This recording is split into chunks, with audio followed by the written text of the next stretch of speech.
It is Sunday, May 8th, 2022, and on this week's edition of Sunday Sofatime, we're talking about the smallest cabin I have ever slept in.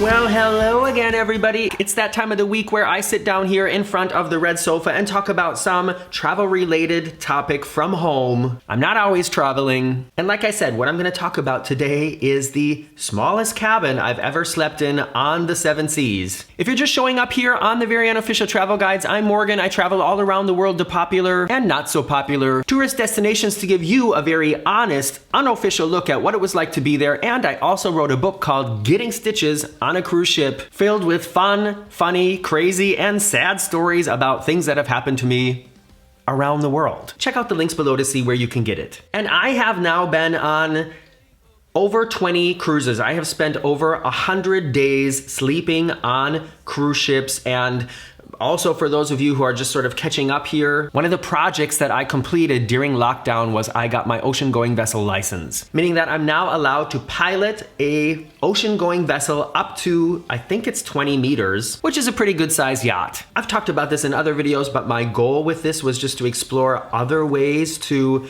travel on the ocean, other ways to get to the ports that I like to visit, because during lockdown, we didn't know when we were going to be able to cruise again. But sailing your own sailboat around the Mediterranean Sea was a possibility. So I thought, okay, well, I'm just going to explore this. I had one small sailing journey here in Hamburg on the gigantic Elbe River. The first night we docked in a small marina on the island of Thea. And then I booked a much more adventurous sailing journey from Athens, well, the harbor of Piraeus, Greece, across the smaller Greek islands to the island of Naxos. Those are the travel vlogs that are going online on the channel during the week at the moment, and we're getting close to the end of it. You've seen a lot of the drama that has unfolded now. It's been interesting for me to go back through this video footage and see what I said at the time when I was trying to be diplomatic and not really talk about the drama. And it feels good now to get these videos out there and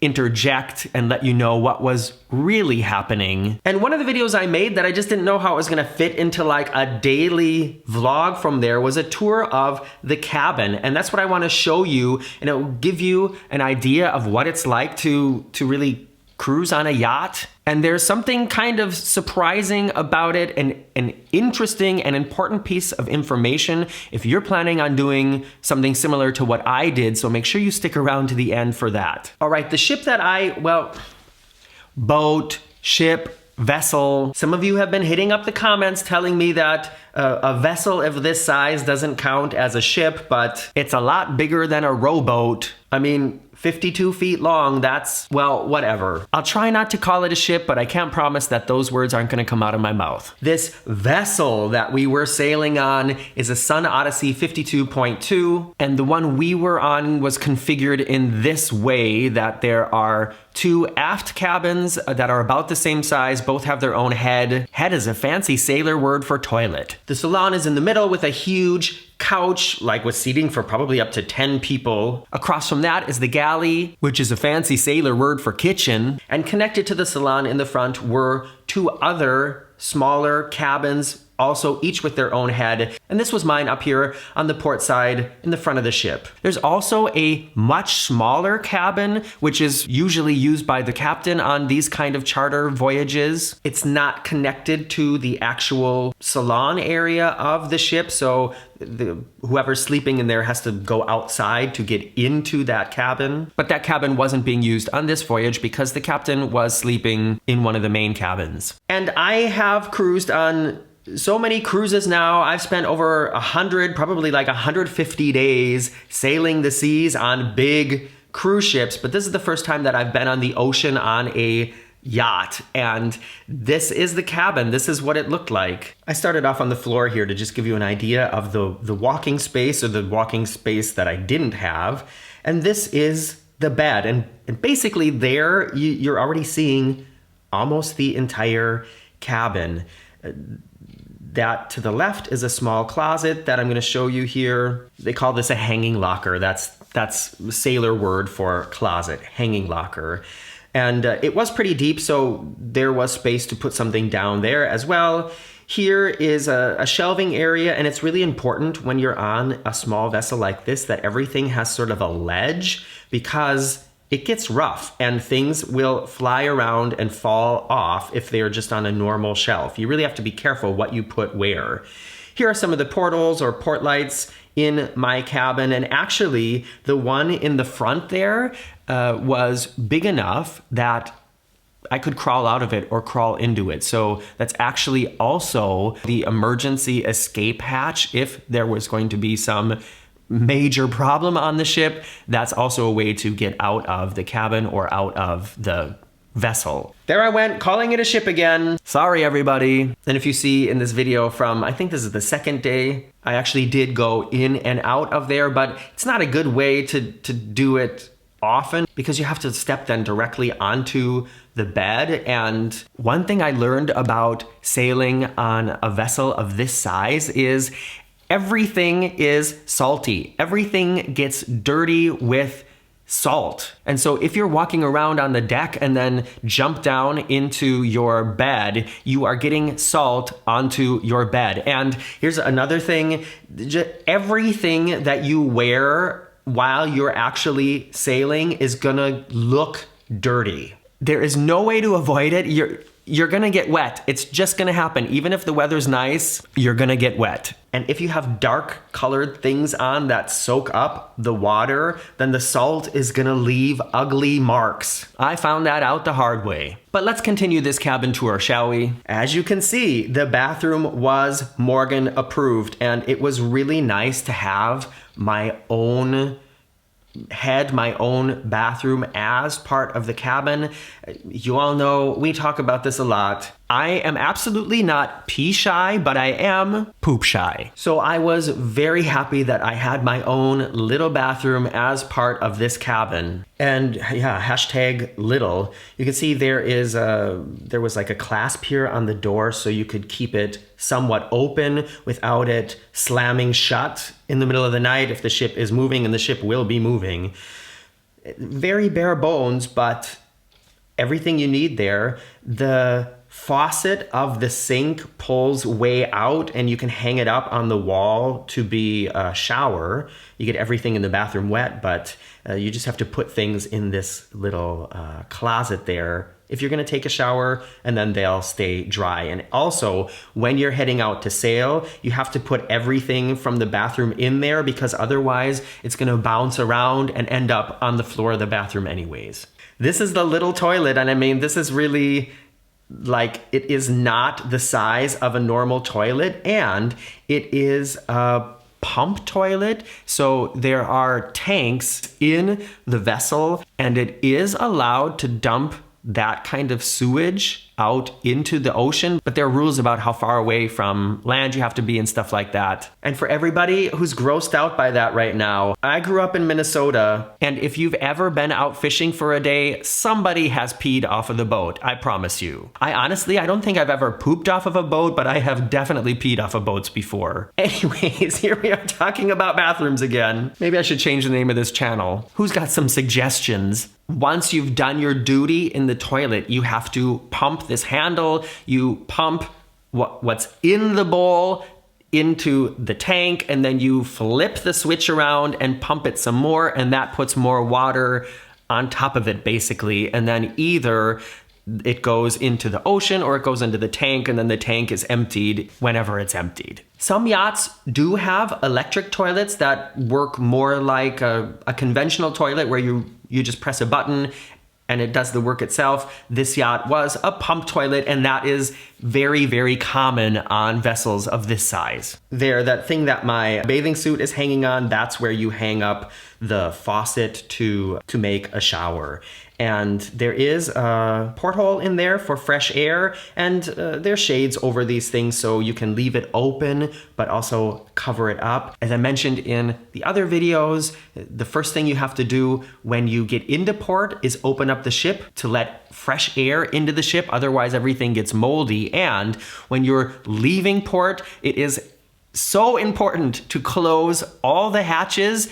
Otherwise, somebody's gonna have a wet bed. And no, not like that. And that is the entire cabin. There's really nothing else to show you other than a small cubby hole that was under the bed. That's where I put my bag, and that's also where my life vest was stored. If you lift up the mattress, there's also some more storage down there, but I don't think that was available to me. I didn't need it, I didn't use it. And for a person of my size, this bed was comfortable enough. To remind you, I am 5'5", which is like 165 centimeters tall. I'm a shorter than average guy, and I fit in there just fine. It was comfortable enough. I could have shared that space with Marcus. We would have made it work. We're used to, sleeping next to each other. That would have been fine. But I did not pay the single supplement for this voyage, so technically I could have ended up with a stranger in this cabin. Can you imagine sleeping on a bed of that size on this journey where all this ish was happening, and then having to go to sleep at night in a bed of that size with a stranger?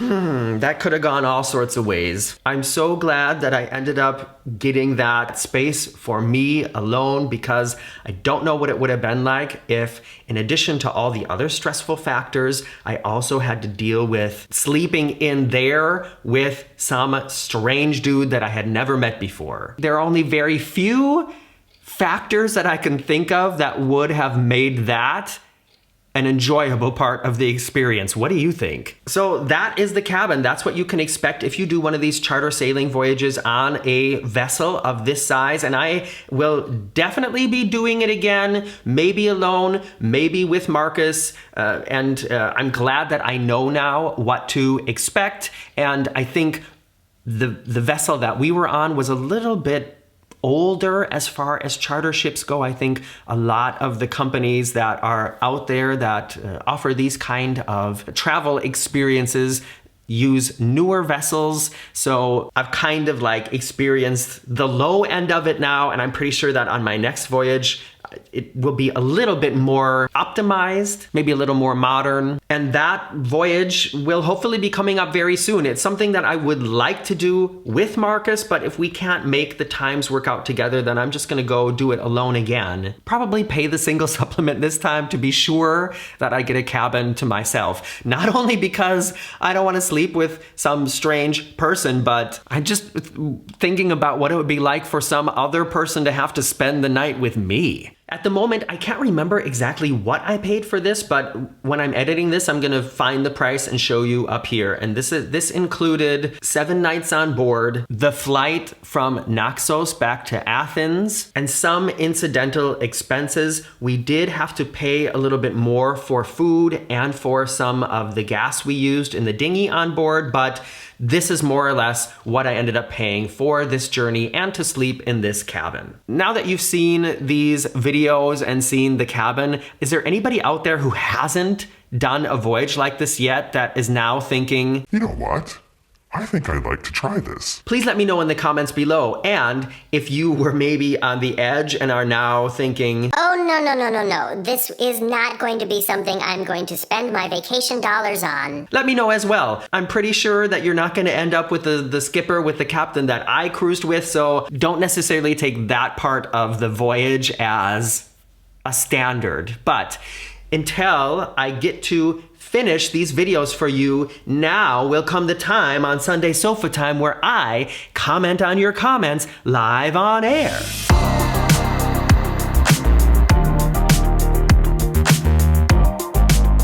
In last week's Sunday Sofatime, I talked about some factors that made it very difficult to enjoy cruising out of Amsterdam. Amsterdam is a fantastic city, by the way, and I would love to go back, just not for that price. These comments are on that video, and the first one is from Lauren Hill. Lauren writes, I work for a large hotel company that owns 30 different brands under their company in reservations. Hotel pricing is through the roof in most places. I think it's all the pent-up demand that is driving up the cost, plus the fact that they are running constantly full as well. I'm thinking that as the world gets back to more of a normal everyday routine and people do get the travel bug out of their system, things may return to more reasonable pricing for hotels. Well, I hope so. For the price that you pay for a hotel in Amsterdam, you really don't get a lot, unless you're willing to spend $500-600 a night. And I think that's a good point. I think that right now the hotels can charge a premium price just because so many people are doing all the things that they wanted to do the last 2 years and couldn't do. So they can jack up the prices because the market allows it, and I guess good for them. Make some of that money back that they lost in the past 2 years. I just wish it was easier for me to give it to them. Next comment is from Mr. Knabitz. Mr. writes, thanks for the video. That was a good reminder for us. We are going on a cruise from Amsterdam in August. Time to book the hotel. Time to save up some money to pay for that hotel. But we found a fancy looking one slightly north of the center that seems to have a good price. How was the train ride? We are also going there from Hamburg. Hello, neighbor. Hello, do you really live in Hamburg? Moin moin. And are wondering whether we should take the train or a flight. Oh, you mean the train from Hamburg to Amsterdam? Well, like I said, the reason that we decided to take a train is just because when we booked, the flight would have cost a little bit more than the train, and on the train we could go for the same price in first class and didn't have to pay to check our bags. So we just decided to take the train. We transferred in, I think, Osnabrück, and we had no problems. So I don't know. There are positives and negatives of doing it both ways. I think if you can get a really cheap flight, then you might as well just fly. But another advantage of taking the train is the main station in Amsterdam is like right there in the city. So you don't have to worry about getting from the airport into the city. You show up basically in the city. So I don't know. Kind of your call. Final comment is from Christian Lehrer. Christian writes, thanks for posting this great info. Hotels in Europe, in so many cities, not just Amsterdam, are getting too expensive. It's hard to believe Amsterdam is pricier than London, but it is. That is hard to believe. Even Brussels has far fewer semi-affordable options compared to years past. In Germany, hotels in non-tourist areas, smaller cities used to be half the cost of more popular locations. Even large cities had pensions that were cheaper, but not so much anymore. And that's exactly what I experienced this time in Amsterdam. Like, I definitely have never paid the prices that are being asked for hotels in the walking area of Amsterdam. I've never paid that price, and I've been there 2 or 3 times before. So yeah, I guess that's just sign of the times at the moment, and we'll all have to see if the prices are going to stay as they are or maybe go down a little bit when the market relaxes. All right, everybody, as you're watching this, I am playing in a tennis tournament for my team here in Hamburg. So cross your fingers or press your thumbs, whatever you do where you're from, that I'm winning. See you soon.